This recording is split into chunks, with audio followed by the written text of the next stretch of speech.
1605, Cervantes no solamente está contando una historia chusca, desde el nombre cogote, Quijote, o sea, el cogote y la idea Quijote, es una palabra chusca ya en aquel entonces de La Mancha, de cuyo nombre no quiero acordarme.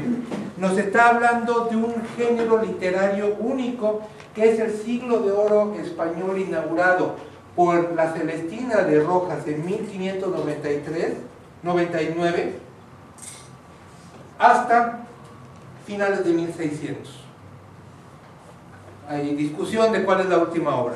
El periodo último más violento de la Inquisición española. La Inquisición española, instaurada en 1473, pero que ya había recovecos anteriores, que la Inquisición española alcanza su plenitud en el siglo XVI-XVII, ¿sí? Estamos hablando exactamente de ese momento, y que para poder decir la verdad había que ocultarla. Y eso lo sabían muy bien los profetas bíblicos. Señores, lean la Biblia y vean los profetas. Los profetas no vaticinan el futuro, por favor. No están profetizando como tradicionalmente lo entendemos. Vean, eran verdaderos intelectuales, eran cronistas de su época. Es como si alguien llegara, es como si, lo he dicho varias veces, es como si ahorita llegara Federico Reyes Heroles, un politólogo sin partido, diciendo, si las condiciones sociales, políticas, económicas de México se dan esto, es posible que ocurra esto. ¿Dónde está la profecía? Está diciendo, las condiciones favorecen para que ocurra esto. Lean la Biblia con atención y lean con atención los profetas. Los profetas dicen, pórtense bien porque si no va a ocurrir esto. Y ocurrió porque no lo hicieron. Ahora, cuando eran ambientes positivos, de cierta libertad, lo decían libremente las cosas. Cuando era un ambiente de opresión, lo ocultaban con parábolas. Lo mismo que va a hacer los escritores del siglo de oro, el siglo XVII en España, con Cervantes y con todos los demás escritores. ¿Sí estamos siendo claros?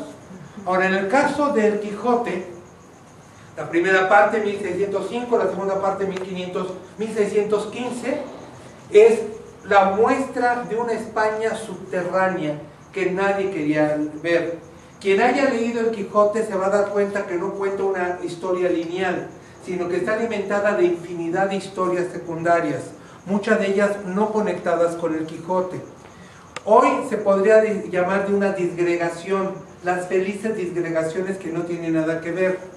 No es el único autor que hace disgregaciones, el propio Víctor Hugo, grande hasta en sus errores, ¿sí? Lean las disgregaciones que tiene Víctor Hugo en Los Miserables o en Notre Dame o en El Hombre se ríe, dice, ¿y esta historia qué viene? Pero es que Cervantes ya lo hacía.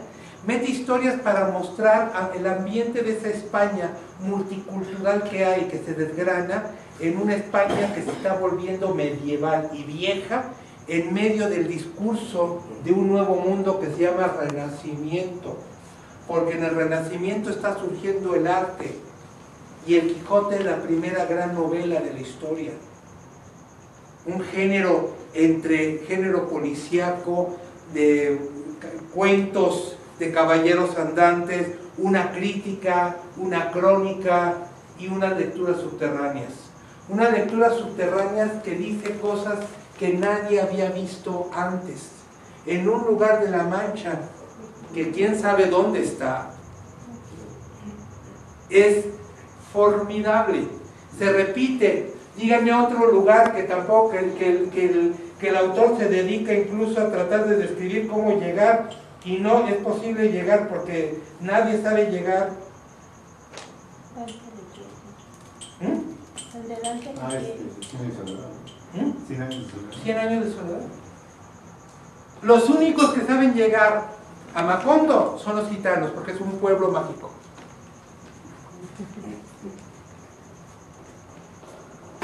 Cien años de soledad es una otra lectura de Cervantes, de un hombre enamorado del Quijote, García Márquez. Macondo se llega, quién sabe cómo. A La Mancha, donde vive Don Quijote, jamás. Y como no se puede llegar y está loco, O como dice en la página 1, de tanto leer y poco dormir se le secó los sesos, de modo que vino a perder el juicio, literal. ¿Sí? Está loco. Y el loco, el niño y el borracho dicen la verdad. El borracho y el niño, el loco dice la verdad. El loco del pueblo, Jenny, el loco del pueblo, el loco del Shtetl, es el loco. Esa película, El tren de la vida, no sé si muchos de ustedes la llegaron a ver. ¿Quién es el que dice la verdad de todo? Vienen los nazis, vienen los nazis. Pero sí es el loco, vienen los nazis, sí vienen los nazis. Vamos a hacer algo para salvar al pueblo. Y el loco dice una locura. Disfracémonos de nazis. ¡Ay, loco! Sí, sí, qué buena idea. A nadie se le había ocurrido y a nadie se le ocurrió. Los judíos disfrazados de nazi y autodeportándose frente a los ojos de los nazis. ¡Qué película! No se la hayan visto. ¡Qué gran película! El tren de la vida. ¿A quién se le ocurrió? Al loco. ¿Por qué? Porque no hay otra salida. Ahí o por el humo. O por una chimenea. Estaban rodeados. Estamos en Polonia. No hay manera de huir. Estamos en un shtetl. ¿Qué hacemos? Quizás se salen de forma individual, pero no colectiva. El shtetl, el pueblo, todo como unidad, se deporta y se vuelve un tren y se van a Palestina. ¿Qué idea más loca? Es el loco el que lo dice. Y vemos al Quijote ponerse, por Dios, o sea, el casco que se pone, ¿de qué es? De cartón, porque no consigue uno. Está roto el que tenía de los bisabuelos, que había luchado contra los moros, ¿sí? ¿Cuál es la palabra clave? ¿Qué es lo que busca el Quijote? ¿Cuál es la palabra clave del Quijote? ¿Qué está buscando el Quijote? Una sola palabra, un solo término. Justicia. Justicia. Justicia.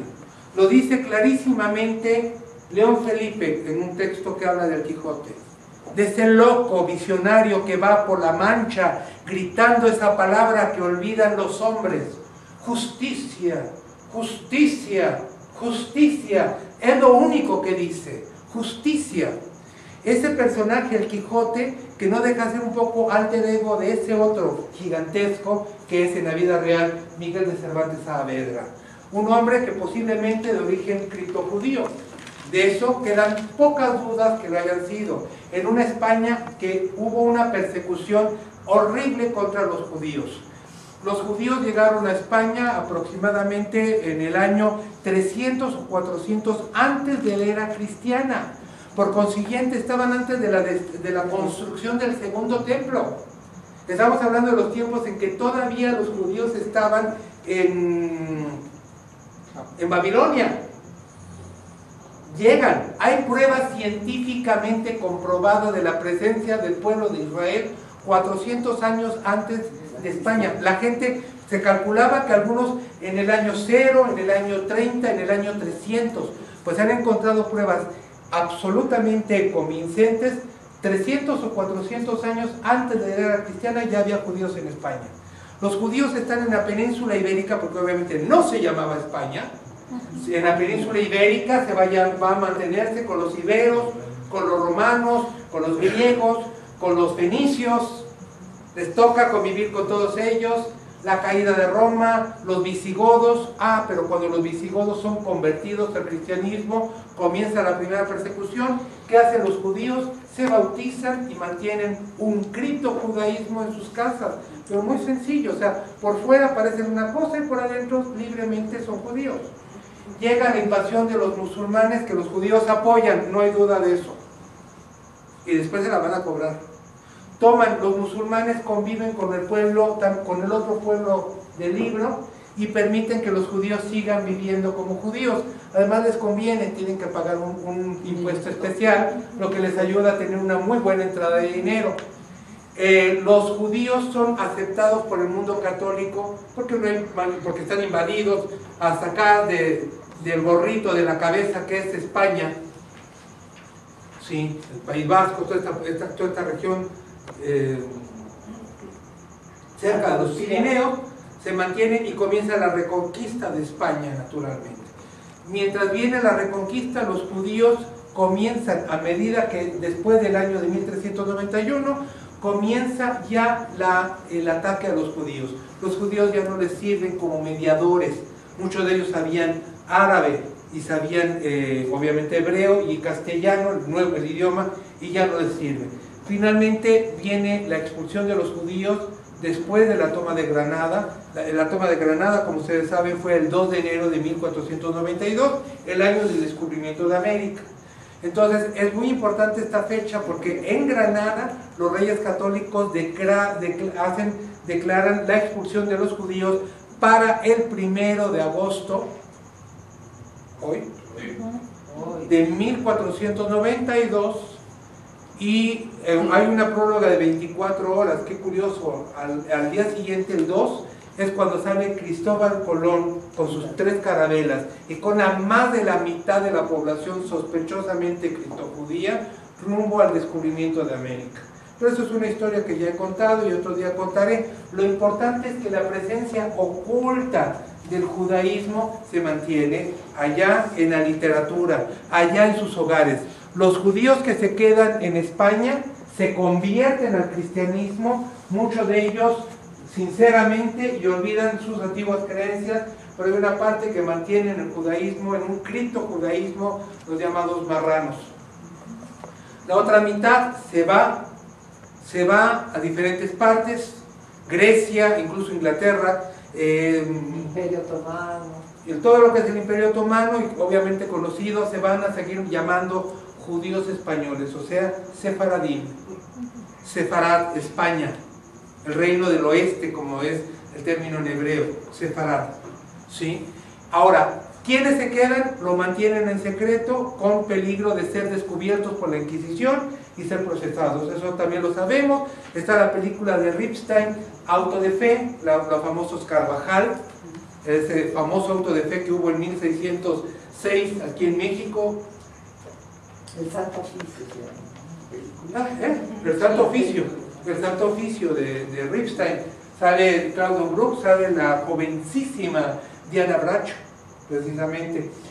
¿Qué pasa con el Quijote? El Quijote también tiene otras lecturas.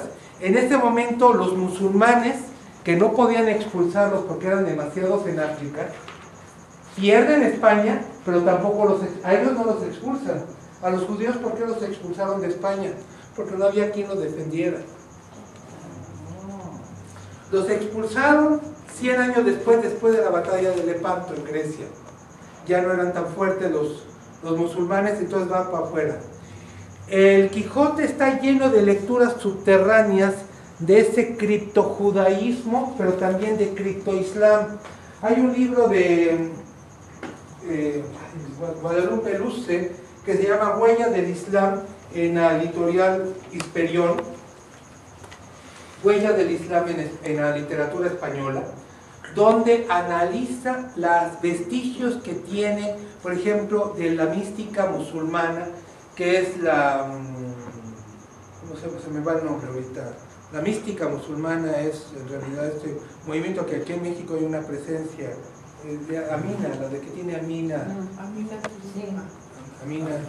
¿cómo se llama? Los sufis, el movimiento sufi. Hay presencia de movimiento sufi en España, literatura, hay lecturas que se pueden hacer de las 7 moradas celestes de ¿cómo se llama?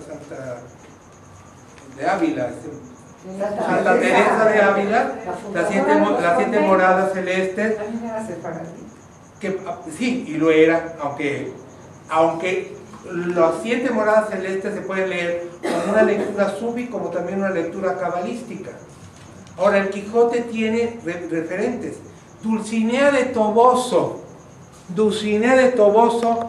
pues ¿cómo se llamaba ella en la vida real? Aldonza Lorenzo. O sea, Pita Pérez, que no significaba nada, pero Dulcinea, pero el lugar sí, Toboso. Señores, Toboso era un emporio morisco en la época de Cervantes. O sea, el Quijote se enamora de una morisca, es decir, de una musulmana o alguien que mantenía, y de hecho cuando sean expulsados vuelven al Islam. Se enamora de un dulce como la miel, un poco como la Torá. Y ese Don Quijote, como lo dice en la segunda página del Quijote, que los sábados desayunaba ¿qué? Quebrantos. Quebrantos. Duelos con quebrantos. Duelos con quebrantos, señores míos, es huevos con jamón. Le dolía comer cerdo, demostrando su cristianismo, que como bien sabemos, era una forma, y se volvió hasta el día de hoy, lo vemos en el recetario español, el 90% tiene cerdo hasta en el postre. Sí, y no es mentira. Sí. El jamón es lo más, los piernas de Jamón en todas las presentaciones, o sea, fuchi, judíos y musulmanes. Fuchi. No, es en serio, es una forma, y en México el mexicano cierra, o sea, una amistad es una amistad en el momento en que se sientan en la mesa a comer juntos, mientras ha sido una platicada, y en una casa. Es cuando el mexicano, como el español, dice que pertenecemos, porque han compartido el pan y la sal. Señores, porque comen lo mismo. Estaba yo 500 años para nacer. O sea, que no puede ser. No, señores, no puede ser. ¿Sí? Pero suena, o sea, yo canto lo que vivieron mis antepasados. ¿Sí? En mi caso, que afortunadamente, la parte que sí salió de España. ¿Sí? Entonces, esa sensación de desarraigo, de nostalgia, es lo que canto en esta obra, que para mí es una obra que amo profundamente y que quiero compartir. Es la España del Quijote, bueno, 100 años antes, pero que está desgarrada, y el Quijote no hace más que las lecturas ocultas de ese mundo que se negaba a desaparecer. Y como bien dice, ya antes de terminar, en Los Judíos Secretos, Historia de los Marranos, de Cecil Roth, un libro importantísimo, se mantuvo hasta el siglo XX con judíos secretos tanto en España como en México. Gente que mantuvo un judaísmo secreto en ese pueblo en Michoacán, donde que venía este hombre que también, que murió hace poco tiempo, este hombre muy representativo del instituto, que era como el rabino de Luna, pero eran de un pueblo y se decían descendientes de judíos venidos de España, y eran de un pueblo, y todos en el pueblo eran judíos, pero criptojudíos. Y lo más chistoso es que no aceptaban a judíos nominales, porque les parecía como, o que se sentían como animalitos de observación. De hecho dijeron, a nosotros nos gusta nuestro criptojudaísmo. Y así lo han mantenido en algunos lugares en España, o en un lugar todavía más... Perdón, no son los de Venta Prieta, ¿verdad? ¿Venta Prieta? No, están también los de Venta Prieta, que también ejercieron, y ahí hubo y también en Veracruz, que se convirtieron y se fueron todos a Israel, que son historias muy interesantes, pero suceden en varios lugares del mundo. ¿Sí? Los que se quedaron mantuvieron esto, oculto. Para ellos el judaísmo era algo oculto. Para los judíos que lograron salir, el judaísmo es abierto. Y cuando llegaron judíos... Conversos. Judíos que se mantuvieron y judíos que se fueron. Y cuando estos regresaron a preguntar a esos judíos, criptojudíos portugueses, españoles o mexicanos, está como lo cuenta Cecil Roth, que llegó un geólogo polaco y les comenzó a preguntar, nosotros somos judíos. No, pues ¿qué hacen? Pues nosotros prendemos las velas los viernes. ¿Qué más hacen? No sabemos de qué habla, Señor. A ver, ¿y qué? ¿Y usted es judío? Sí, yo soy judío. A ver, demuéstrelo. Shema Israel. Y en ese momento la señora se cubrió los ojos. Está diciendo el nombre de secreto de Dios, por consiguiente nos tenemos que tapar los ojos. Estaban oliéndose los dos, o sea, se estaban poniendo a prueba ambas partes y diciendo, él es judío, ella es judía. Es cierto. ¿Sí me entienden? Eran como pruebas. Sabe el nombre secreto de Dios. Por consiguiente, este geólogo sí es judío.